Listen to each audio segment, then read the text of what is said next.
Saraswati power assigned భూములపై AP ప్రభుత్వం కీలక నిర్ణయం తీసుకుంది. మాచవరం మండలంలో అసైన్డ్ రైతులకు రెవెన్యూ అధికారులు నోటీసులు జారీ చేశారు. రైతుల నుంచి స్పందన లేకపోవడంతో భూముల స్వాధీనానికి నిర్ణయం తీసుకున్నారు. 17.69 ఎకరాల అసైన్డ్ భూములను వెనక్కి తీసుకోనున్నారు.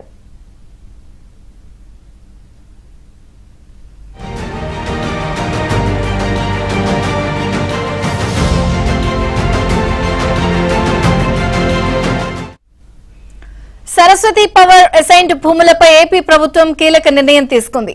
మాచవరం మండలంలో అసైన్డ్ రైతులకు రెవెన్యూ అధికారులు నోటీసులు జారీ చేశారు. రైతుల నుంచి స్పందన లేకపోవడంతో భూముల స్వాధీనానికి నిర్ణయం తీసుకున్నారు. 17.69 ఎకరాల అసైన్డ్ భూములను వెనక్కి తీసుకోనున్నారు.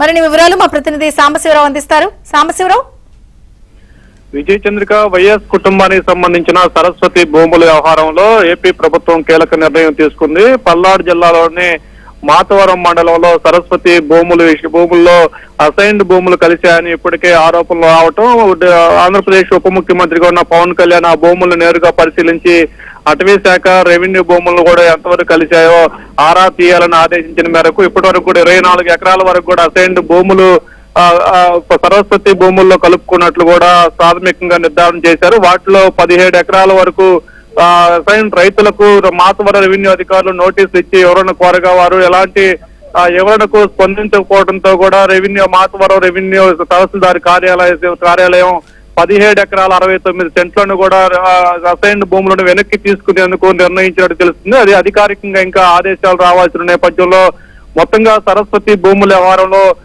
ఇప్పటికీ 17 ఎకరాలు అసైన్ భూములు తేల్చగా అటవీ భూముల వ్యవహారం కూడా ఉంది. అటవీ భూములు కూడా కలిశారనే ఆరోపణ నేపథ్యంలో అటవీ భూముల వ్యవహారం ఎప్పుడు తెలుసు అనేది కూడా ఇప్పుడు ప్రశ్నార్థకంగా మారింది. విజయ చంద్రిక. Thank you Sambasivarao.